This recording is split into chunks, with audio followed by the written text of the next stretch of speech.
It's time for more Witch at Atelier, episode 11. We have so few episodes of this season to go.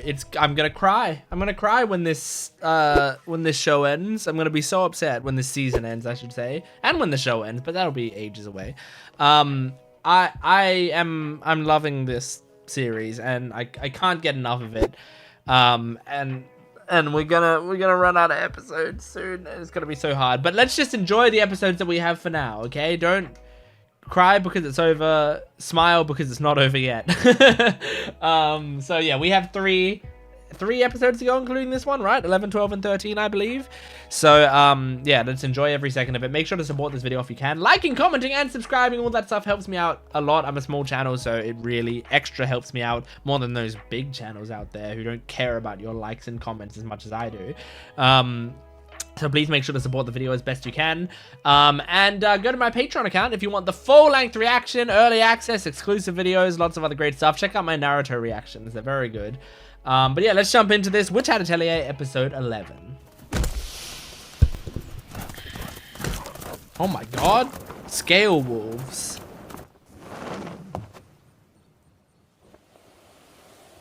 It's mating season for the scale wolves. They're actually called scale wolves. To their coming offspring.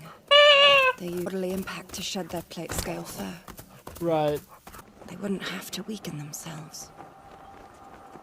That outsiders didn't belong here. That they had nothing of value to offer the world of magic. But she made you those shoes again. How is she different? Aww. Well, that was nice. I can't believe they're called scale wolves when I just said that. I thought they would have a... I don't want to say a more creative name, because the idea of the creature is already creative. But like, you look at them and that's my first thought. I'd call these things scale wolves. Apparently the people who discovered them thought the exact same thing.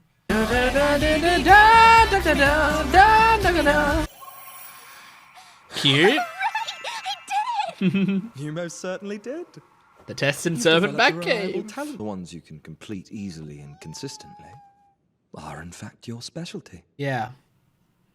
Yeah, it makes sense. A lot of people have go-tos. I have a specialty. I mean, Kiefer uses water spells all the time. All of these spells include straight lines.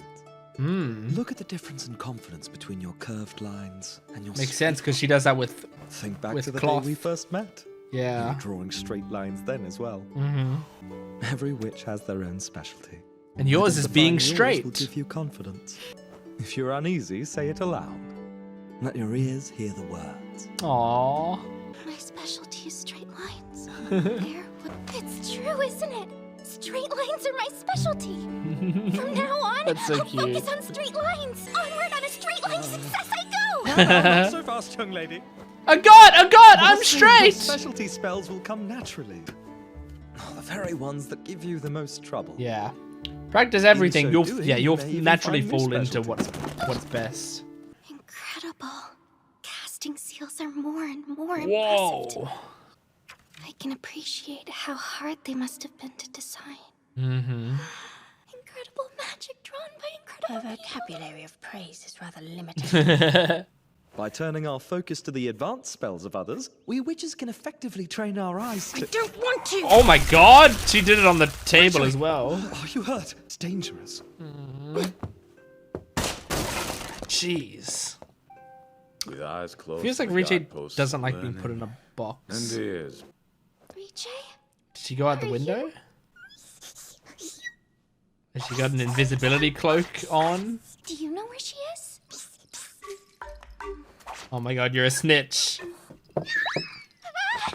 Oh, is it like a... Yeah, is it like a little room? Whoa, crazy.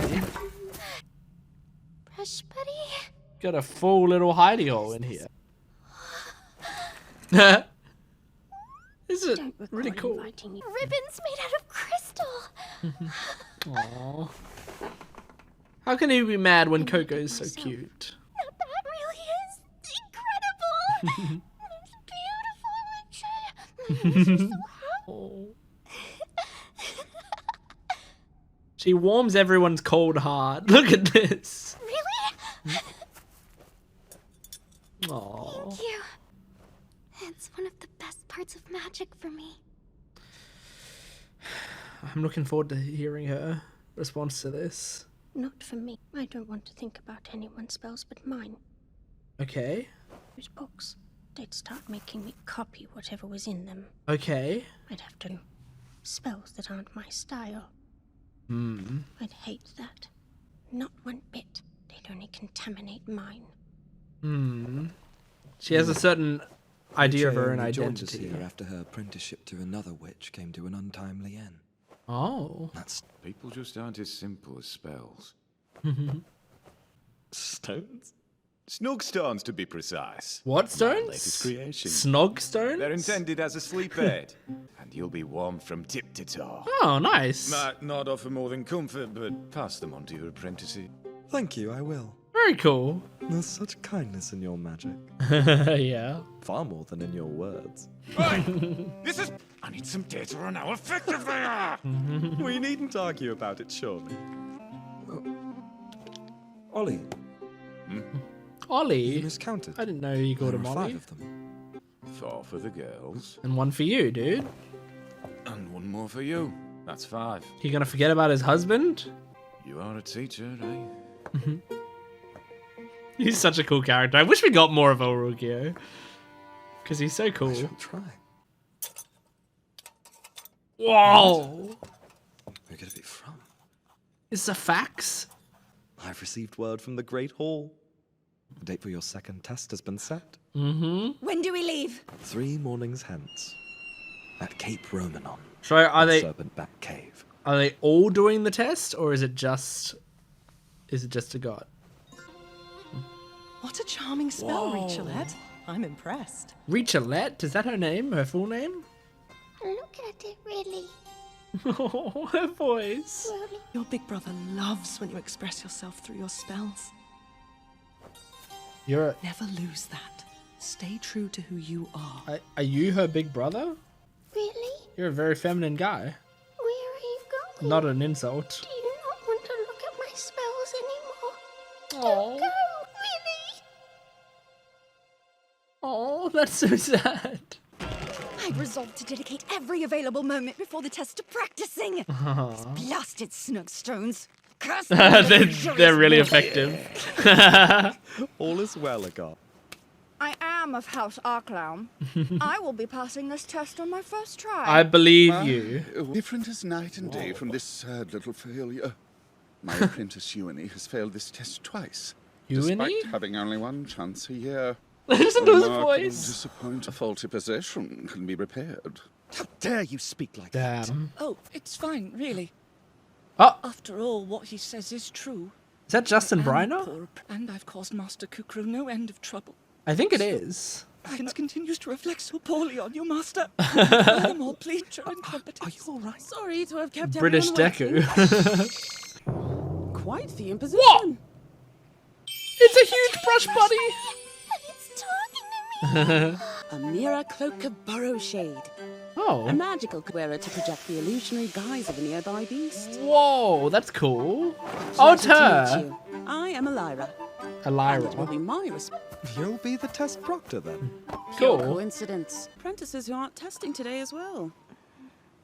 So they're not The second testing. test, the safety of your target as you escort them through the Serpentback Cave. Oh, it's an from its escort entrance mission. To its exit. Damn. At no time. Furthermore, being seen casting a spell will also constitute a failure. Oh, yeah, okay. Casting a Of exposing the secrets of magic, but you will fail nonetheless. Yeah.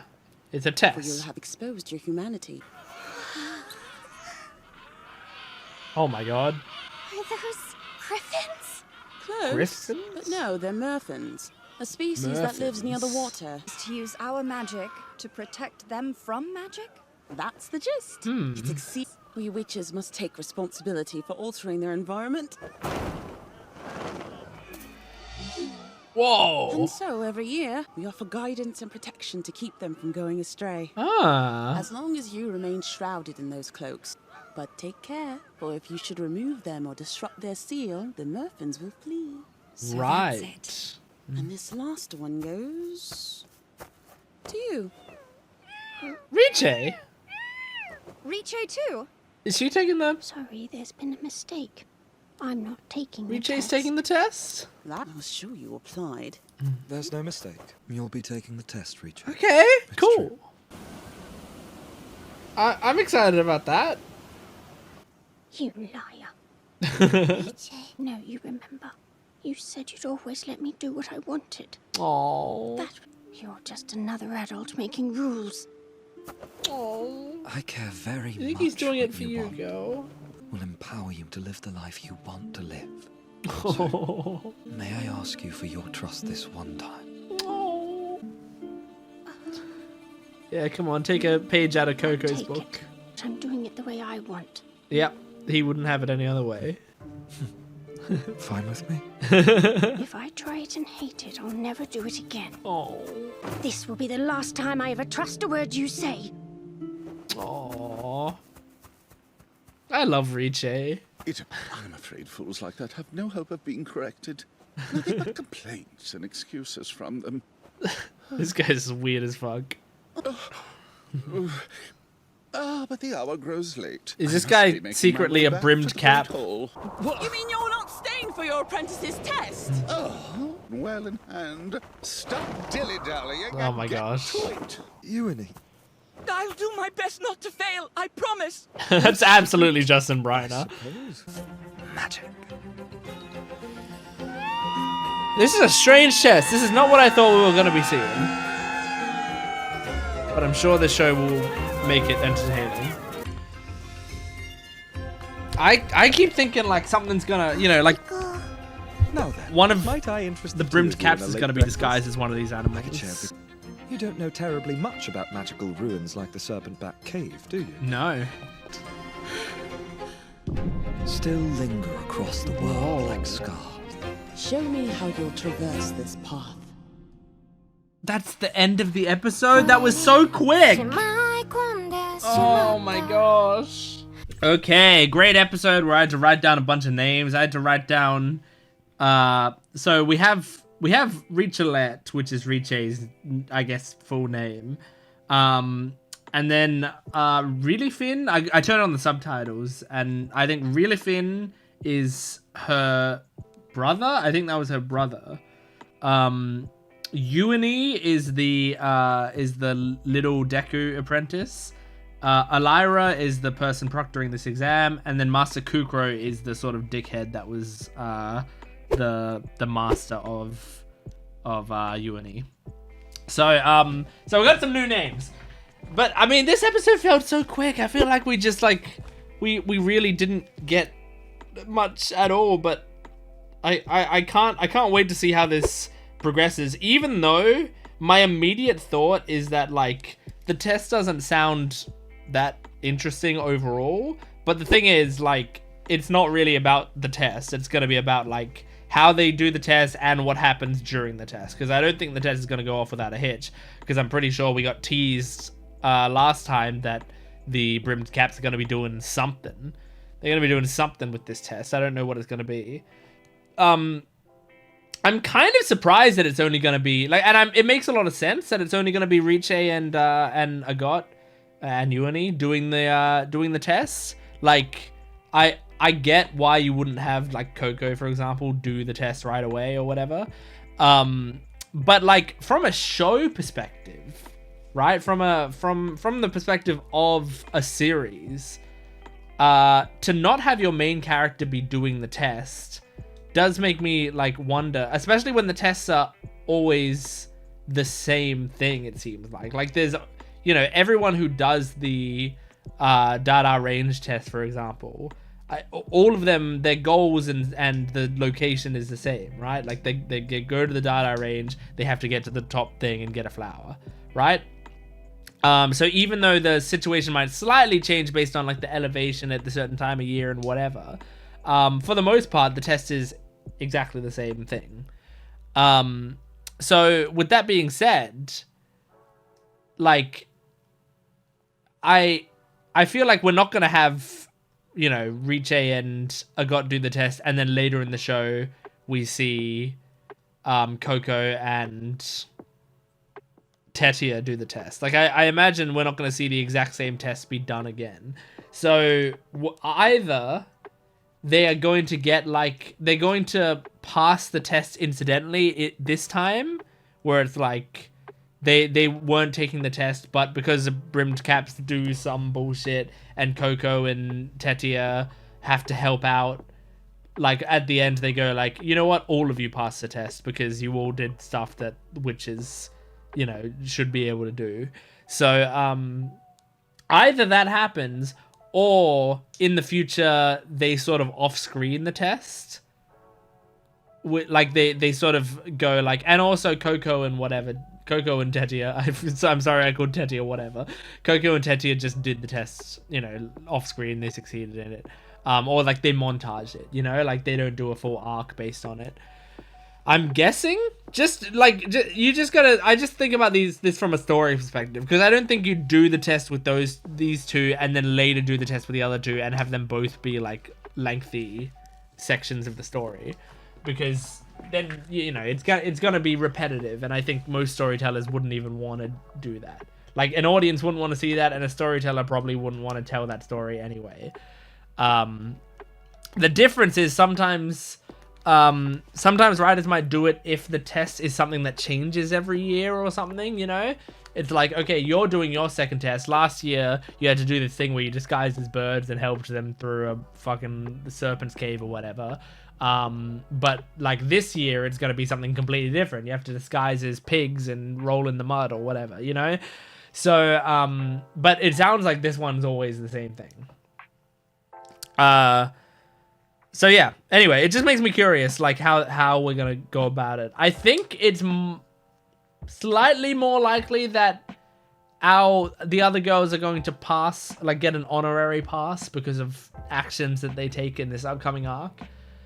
But I don't know. But then also, like, would Agott be annoyed about that? Would she be like, hang on, I was taking the test and you're just gonna give participation medals to everyone, you know? I'm very curious. But Agott is changing and she seems to respect Coco a lot more right now. So she's less likely to be frustrated. I do like that. I mean, it feels like what they're doing is they're setting up for this to be like a little bit of Agott's arc, where like Agott is... basically, I feel like what we're doing for this arc is we're seeing the growth of Agott from last arc into this arc, right? I think that's the part with her, is it's not a focused arc on her, because we're not focusing, as far as, like, this is my guess, this is my speculation, I think we're not focusing on Agott's flaws in this arc, because we did that in the last arc. We're instead focusing on the growth that she's made from the flaws that she had previously. And with Richeh, I think this is where we will be focusing on Richeh's flaws. And so that's what I'm, you know, curious about, and I'm kind of excited about. Because we had a little bit where we focused like slightly on Tetia and like what's good about her, and also kind of her flaws, where she did you know, have a little bit of a breakdown in front of Coco. And we've definitely had a lot of Coco's flaws, you know. So yeah, I like now we get to do Richeh, because Richeh I've been very interested in, and she feels very real to me. She feels like a very real character to me. Like, I understand the frustration of being a kid and like feeling like you're in a different classification because you're a kid.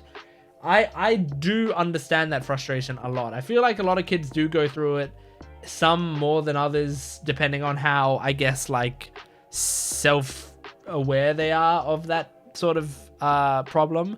But like, I do very much remember being a kid and being frustrated that, like, because I'm a kid, I know I'm a kid, and because I know I'm a kid, like, and everyone else knows that I'm a kid, like, it doesn't matter what I say or do, because people will see it as coming from a kid's mouth. Like, it's, I a lot of the time, like, genuinely think about it, if you're having like a philosophical discussion and there's a you know, 13-year-old there, and then the 13-year-old chimes in, like, your expectation is at the very best, you're going to be like, wow, that's kind of clever for your age.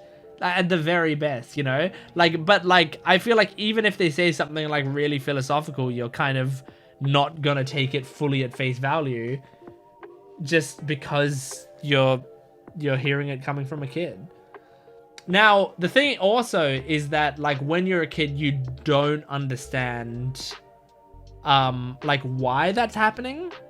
Like, it's frustrating because I think you're like, I'm really great, and, like, and I've earned my spot here, and I'm, like, way maturer than they think that I am, blah, blah, blah.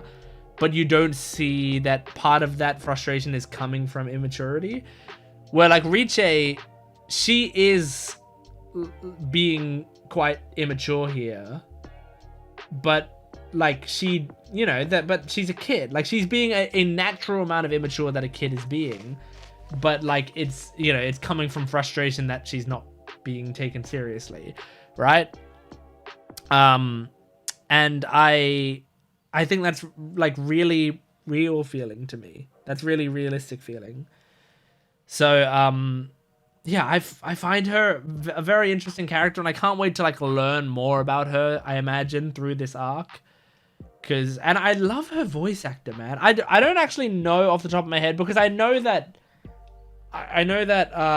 Coco is she is an Iris. I forgot how to say her name. But that woman who's amazing, I'm pretty sure it's her, I think. And then I know that Agott is Madeline Morris, who I fucking love. And I know that Tetia is Sarah Wiedenscheft, or whatever her name is. Well, they all have tough names. But then I don't know off the top of my head who Richeh's voice actor is. But she's so good, man. Nerida Brownen. Yeah, I mean, I don't know her at all. I don't think I've ever... Nerida Brownwen. Let me check her My Anime List page and see if she's in anything that I know of, because like she's oh my god, her My Anime List page is literally just this. Now, is she? Let me not look in anime. Let me look at and it's Bronwyn, not Brownwyn, you fucking idiot. She's an Australian actor? Holy shit. Where is she from? I'm Australian. But yeah, let's see if she's in... Okay, she's been in a few things. She's been in 28 things. But has she been in anything that I... No, not really. Yeah, so she's quite new. Oh, she was in Max Mad Fury Road, uncredited, apparently. Okay, interesting. But yeah, like, not really in anything that I'm aware of. Where is she from? Where is she from? Now I'm curious. Nerida Bronwen. Nerida Bronwen. Does it say where she's from? She's Los Angeles based now. I'm curious! Give me information about you. I know she's not like immensely famous, so she doesn't have a ton of okay, here we go. Nerida Bronwen is an Australian stage screener. She grew up in Sydney's Northern Beaches. Okay, so she's from Sydney. I was just hoping to see from Adelaide. That's where I'm from. So it's rare, but every once in a while you'll get famous people from Adelaide. I mean, there was Shabana Aziz, who I went to acting classes with, is now quite a famous actress. She's in The Pit and stuff, and she's incredible. One of the most talented people I've ever met. I loved the short time that I was friends with her, and she's so successful right now. Yeah, anyway. So this actress who plays Richeh is fucking fantastic, and this is her first anime role. Like, I hope to hear her in a lot of stuff, because this is such a great voice for this character, and I love that they cast someone who's new to anime. Like, they didn't just go for they really just chose the perfect sounding thing for this character. It's great. This dub is just incredible, man. But yeah. Is there anything else that I want to talk about for this episode? Not really. Because as I said, it went by so quickly, like not even that much happened, but I'm so curious and excited for next episode. So that's Witch Hat Atelier, episode 11. Support the video if you can, liking, commenting, and subscribing. Go to my Patreon account for full-length early access and exclusive videos. I'll see you next time. Goodbye.